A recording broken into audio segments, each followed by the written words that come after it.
여러분 안녕하십니까? 오늘 뉴스 조금 전 나온 속보 먼저 전해드리겠습니다. 정부가 일하다 다치거나 숨지는 산업재해와의 전쟁을 선포한 가운데 이재명 대통령이 산재가 반복되는 기업에 대해 입찰 자격을 영구 박탈하는 방안을 검토하겠다고 밝혔습니다. 대기업들이 하청에 재하청을 주는 건설업계의 하도급 관행이 산재의 주 원인으로 지목됐습니다. 취재기자 연결해 보겠습니다. 정광윤 기자. 네, 정광윤입니다. 네, 오늘 국무회의에서 산재가 주 안건으로 올랐죠. 그렇습니다. 이 대통령은 비용을 아끼기 위해 누군가의 목숨을 빼앗는다는 건 미필적 고의에 의한 살인 또는 사회적 타살이라고 지적했습니다. 사전 예방이 아닌 사후 약방문식 대응을 지적하면서 일상적으로 산업 현장을 점검해 필요한 안전 조치를 안 하면 그 자체를 엄정하게 제재해야 한다고 강조했습니다. 특히 산재가 잦은 건설 현장의 하도급, 재하도급 실태에 대해 위험의 외주화는 결코 바람직하지 않다고 지적했는데요. 들어보시죠. 하도급이 반복되면서 자꾸 실제 공사비가 줄어들다 보니까 나중에는 전체 원 공사비의 절반 가까운 수준으로 떨어진다고 합니다. 후진적인 산재공하국 반드시 뜯어 고치도록 해야 되겠습니다. 네, 조금 전에 실제 강도 높은 처벌안의 예시들이 거론됐죠.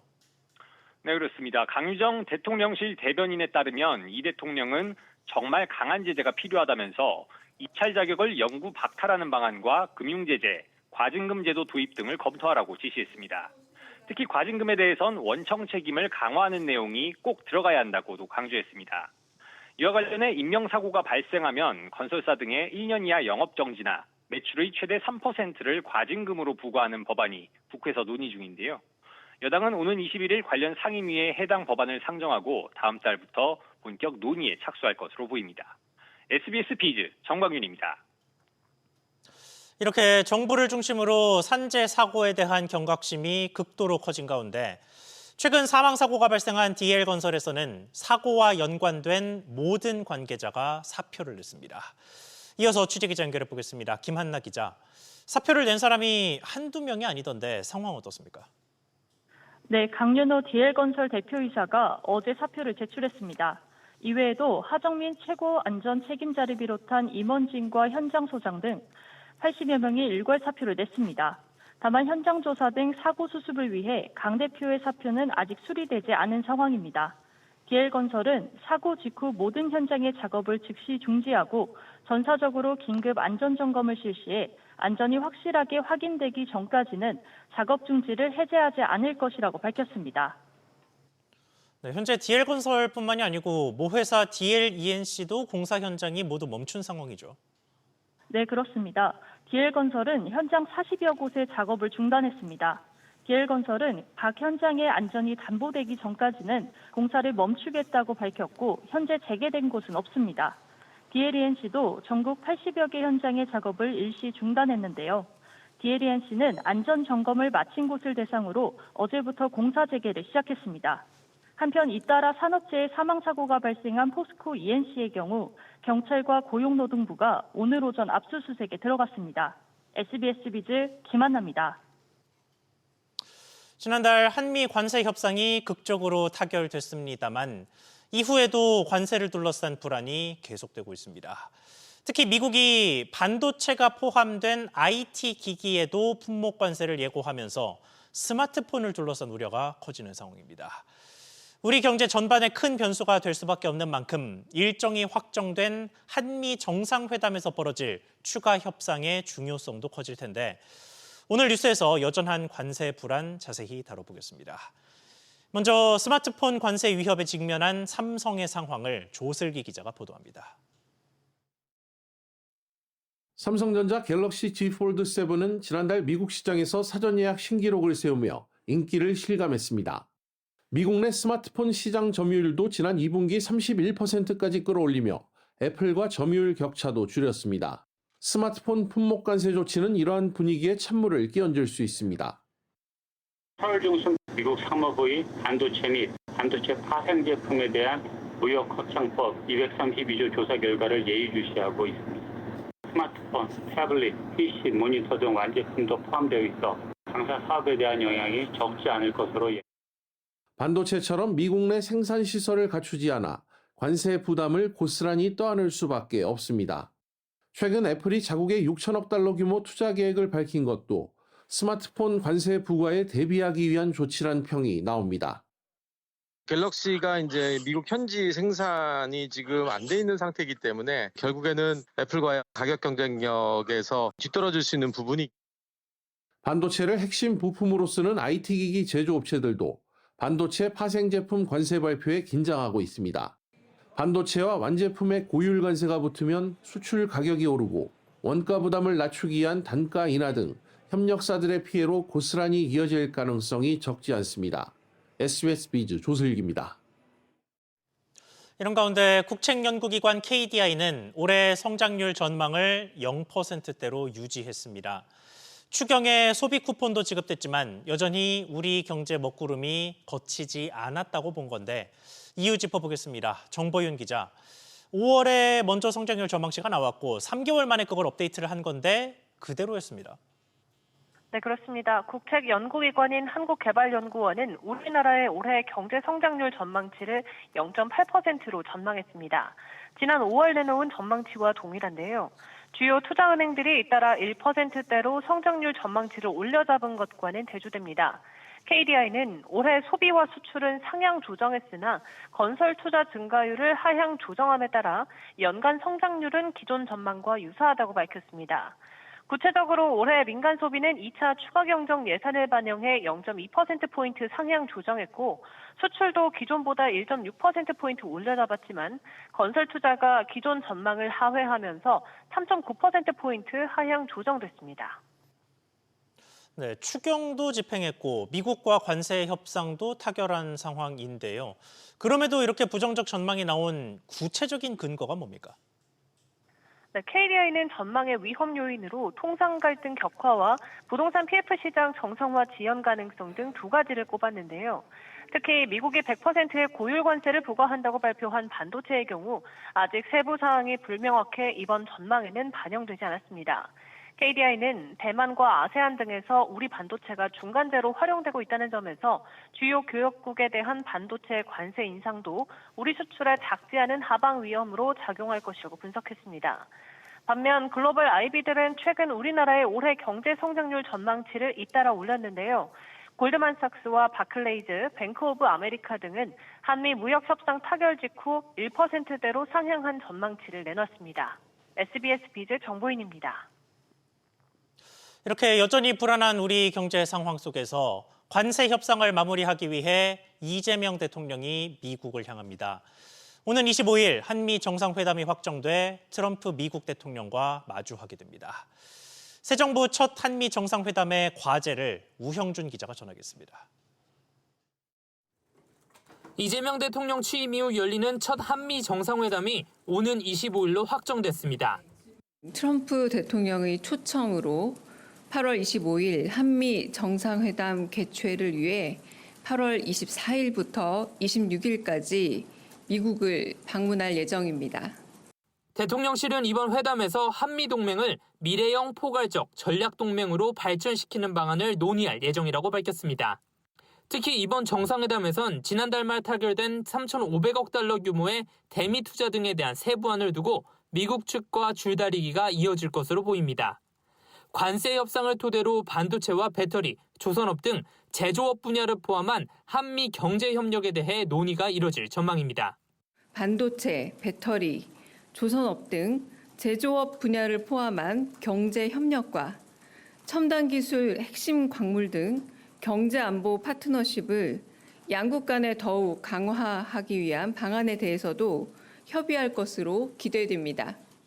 반도체와 배터리를 비롯해 한미 조선업 협력 사업인 마스가 프로젝트 등에 대해 추가 투자 논의가 예고된 만큼 이재용 삼성전자 회장과 정의선 현대차 회장, 김동관 하나그룹 회장 등 재계 총수로 구성된 경제사절단도 동행할 것으로 보입니다. 관세 협상에서 빠졌던 국방비 증액과 주한미군 역할 규정 등 굵직한 안보 현안도 이번 회담의 핵심 의제로 다뤄질 전망입니다. SBS 비즈 우형준입니다.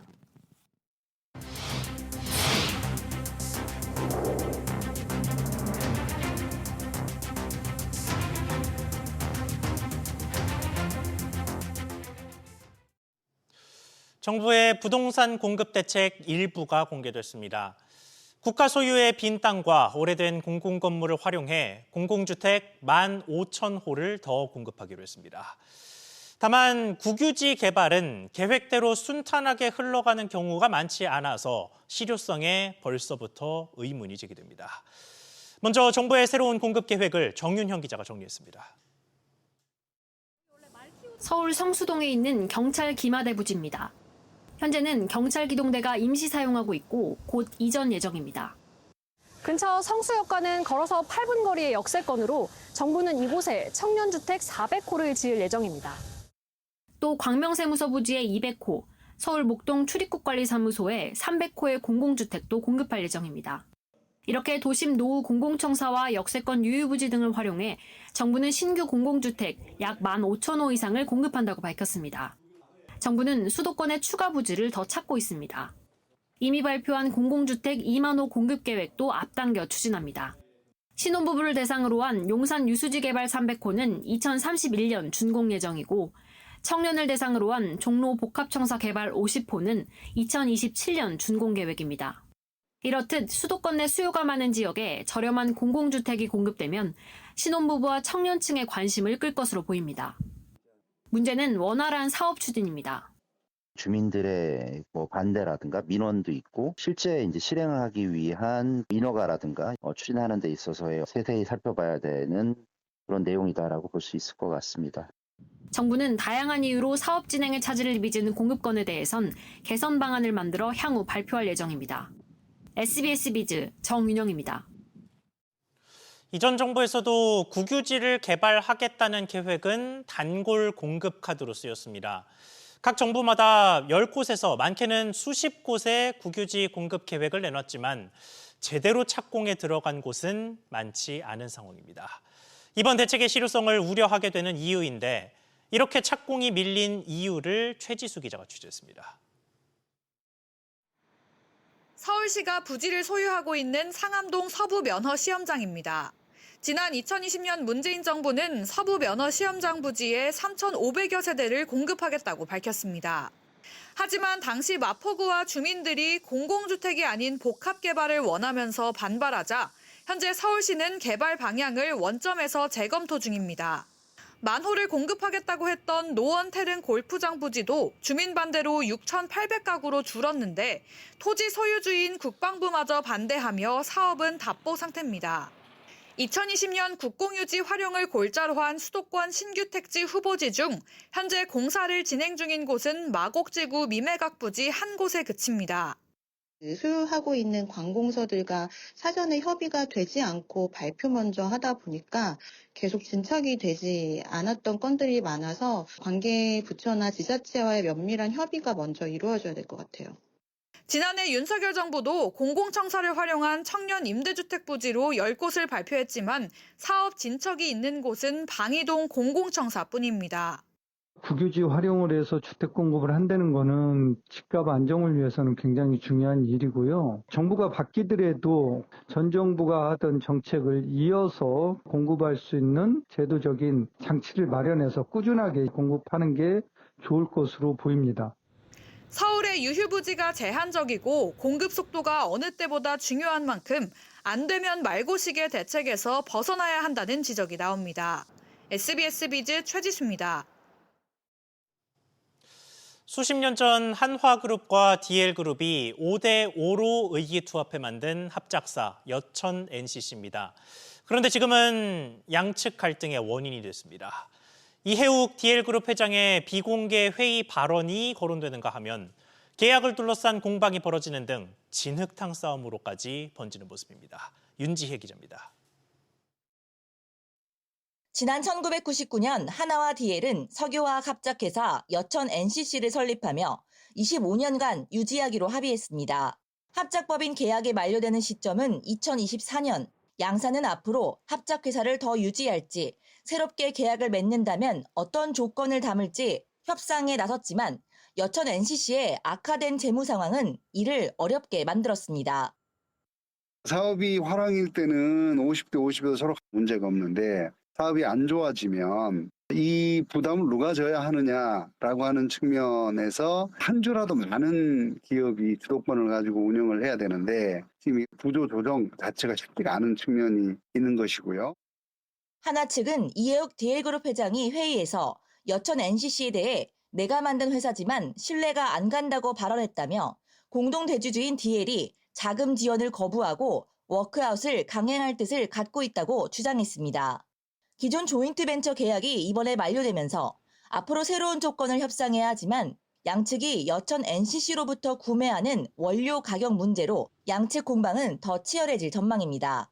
DL은 한화는 공급 계약 체결 없이 일방적으로 에틸렌을 할인된 가격으로 구매하며 약 380억 원의 이익을 챙겼다고 주장했습니다. 한화와 DL이 추가로 여천 NCC에 자금 지원을 결정하면서 당장 급한 불은 끄겠지만 양측의 불협화음은 여전히 진행 중입니다. SBS 비즈 임재입니다. 머니마켓펀드 MMF는 증시 대기성 자금으로 분류될 정도로 안전하게 잠시 자금을 담아두는 용도로 많이 활용됩니다. 실제로 개인 자금만 20조 원이 투자돼 있는데 여기에 가입하려면 증권사 창구에 적자는 설명을 들어야 합니다. 초저위험 상품인데도 각종 설명 의무가 과하다는 지적이 이어지면서 금융당국이 가입 간소화를 추진하고 있는 것으로 확인됐습니다. 박규준 기자의 단독 보도입니다. 최근 머니마켓 펀드에 투자된 개인 자금은 20조 1,866억 원으로 3년 만에 20조 원을 돌파했습니다. 연 3% 안팎 수익률에 환매도 자유롭다 보니 개인 투자자들 대기 자금이 대거 몰린 겁니다. 최근 하반기 들어 국내 경제 정치적 상황이 불확실해져 투자자들이 MMF에 돈을 예치해 놓고 있습니다. 개인 투자자들이 단기적으로 지켜보자 하는 심리가 큰 상황입니다. 주로 국공채 등 안전자산에 투자하는 MMF는 위험도가 가장 낮은 6등급 상품입니다. 하지만 금융소비자보호법에 근거한 표준투자 권유 준칙상 설명 의무를 모두 지켜야 하고 일부 금융사는 저위험 상품은 의무가 아닌데도 녹취까지 받고 있습니다. 투자 권유하는 과정에서 어떠한 내용을 녹취 등의 방법으로 확인해야 된다. 이런 문구가 있거든요. 투자 권유 준칙에 나와 있는 거는 다 하는 거죠.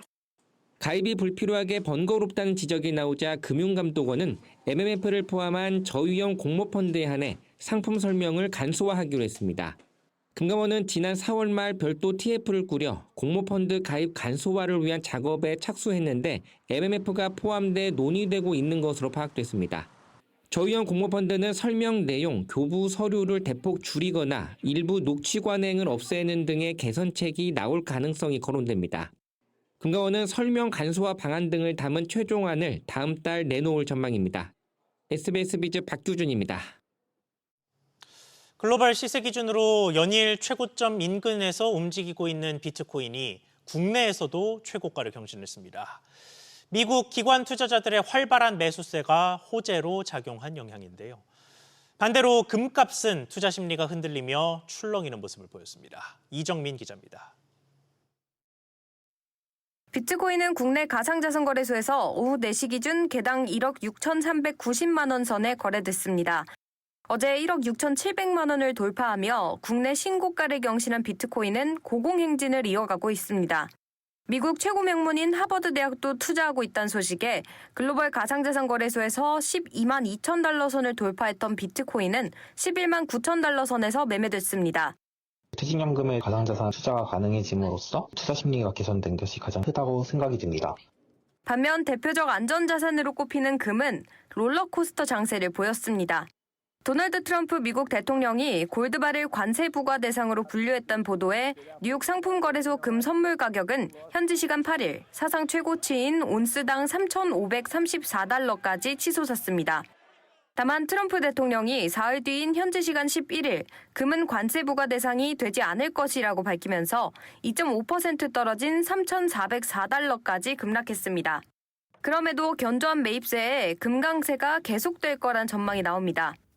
연준이 인하가 빠르면 9월, 내년부터 이어질 수 있다라는 기대감 자체가 가격 강성 압력으로 작용할 수 있는 부분들이 있고요. 경기에 대한 우려가 여전히 조금 해소가 되지 못한 부분도 글로벌 투자은행 JP모건은 올해 4분기 금값을 온스당 3,675달러로 전망하고 내년 하반기에는 4,000달러를 넘어설 가능성이 크다고 분석했습니다. SBS 비즈 이정민입니다. 한동안 멈춰섰던 국내 이동통신 3사의 벤처펀드 출자가 다시 시작됐습니다. 올해 1,500억 원이 투입돼 AI 스타트업으로 흘러갈 것으로 보이는데 자세한 상황 짚어보겠습니다. 안지혜 기자. 네, 안지혜입니다. 네, 이 벤처펀드 자체는 꽤 오래됐죠? 그렇습니다. 벌써 지난 2002년에 시작을 했으니까 꽤 오래됐습니다. 이통 3사는 2002년 당시 총 3천억 원을 투자해 민간 모펀드인 KIF, 코리아 IT 펀드를 조성했고 국내 ICT 분야 벤처기업 등에 투자할 자펀드를 결성하고 또 운영을 해왔는데요. 지난해 말까지 결성한 자펀드는 누적 91개로 현재까지 모두 1,700여 개 유망 ICT 스타트업에 4조 7천억 원을 투자한 것으로 집계됐습니다. 지난해는 모펀드 만기 연장 이슈로 벤처펀드 출자를 진행하지 않았습니다. 2년 말인 올해 신규 출자금을 지난 2023년의 3배인 1,500억 원으로 키웠고 운용사 자체 매칭 금액까지 합하면 총 3천억 원 이상의 자펀드를 결성한다는 계획입니다. 벤처 산업이 어려움을 겪던 시기에 위기 극복을 위한 마중물이 필요하다는 정부의 해안과 이 통사들의 출자 결단을 통해 결성된 대한민국 대표 민간 모 펀드입니다. 통신업계는 데이터 센터 등 AI 인프라 구축, AI 모델 개발 및 인재 양성, 그리고 개별 산업 분야의 AI 전환 등의 전력을 해왔고 네, 그리고 행사 전에는 과기부 장관과 이통 3사 CEO들 간의 만남도 있었죠. 그렇습니다. 본 행사 전에 진행된 사전 한담회는 배경훈 장관과 유영상 SK텔레콤 대표, 김영섭 KT 대표, 또 이철훈 LG U+ 부사장이 참석해 AI 분야 투자 계획을 공유하고 협력 방안을 논의했습니다.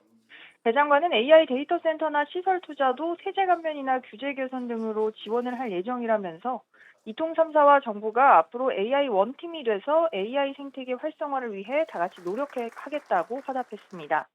오늘 출장으로 불참한 LG U+ 대표까지 포함한 3사 CEO와 배경훈 장관 간의 첫 번째 회동은 다음 달 11일경에 진행될 예정입니다. SBS 비즈 안지혜입니다. 국정기획위원회가 내일 이재명 정부 5년 국정운영 청사진을 공개합니다. AI 신산업을 통한 경제 성장과 민생 회복을 핵심으로 한 국정과제 123개를 발표하는데 여기에 포함될 정책들 짚어보겠습니다. 정동진 기자. 네, 정동진입니다. 네, 우선 우리 생활과 밀접하게 맞닿아 있는 정책들부터 좀 보죠. 네, 우선 현재 8세 미만의 아동에게 매월 10만 원씩 지급되는 아동수당을 2030년까지 13세 미만으로 확대하는 내용이 포함될 전망입니다. 이에 아동수당 지급 대상은 올해 기준 215만 명에서 2030년에는 344만 명으로 늘어날 것으로 보입니다. 대중교통비 환급률도 2030년까지 100%로 올리는 안도 발표될 것으로 알려집니다. 현재도 월 60회까지 대중교통비 20%를 환급해주는 K패스가 존재하는데요. 이 환급률을 5년 안에 100%로 높이겠다는 겁니다. 다만 남용될 소지가 있고 재정 부담이 커질 수 있어 최대 환급 한도가 정해질 것으로 보입니다. 네, 좋습니다만 복지를 확대하는 전제 조건은 아무래도 경제 성장이고 실제로 최근에 정부가 성장을 강조하기도 했었죠. 이것과 관련해서는 어떤 비전이 제시됩니까? 네, 국정위는 AI 3대 강국과 잠재 성장률 3%를 국정운영 5년의 목표로 설정했는데요. 이를 뒷받침할 130조 원에서 150조 원 규모의 국민성장펀드 구상도 내일 발표합니다. 정부와 민간 자금이 함께 참여하는 구조로 한국산업은행의 출자가 기반이 되는 첨단혁신산업펀드와 금융회사와 연기금 등이 들어오는 미래성장펀드가 국민성장펀드의 주축이 됩니다. 국정위는 5년 국정과제 이행에 총 210조 원의 재정이 투입될 것으로 추산했는데요. 전 정부의 감세정책 원복과 한국은행의 잉여금 등 배당 출자 확대로 94조 원의 세입을 확충하고 지출 구조 조정과 기존 재정 사업의 민간 투자 전환, 연기금의 벤처 투자 등으로 116조 원의 지출을 절감할 계획으로 전해집니다. SBS 비즈 정동진입니다. 외국인과 기관의 매도세에 코스피가 사흘째 하락하며 3,200선을 내줬습니다. 코스피는 어제보다 0.53% 내린 3,189.91에 코스닥 지수는 8일 만에 하락 전환해 0.57% 내린 807선의 거래를 마감했습니다. 오후 5시 40분 기준 애프터마켓 종목들은 한국거래소 종가보다 0.07% 오른 채 거래 중입니다. 같은 시간 달러원 환율은 60전가량 오른 1,390원대에서 거래되고 있습니다.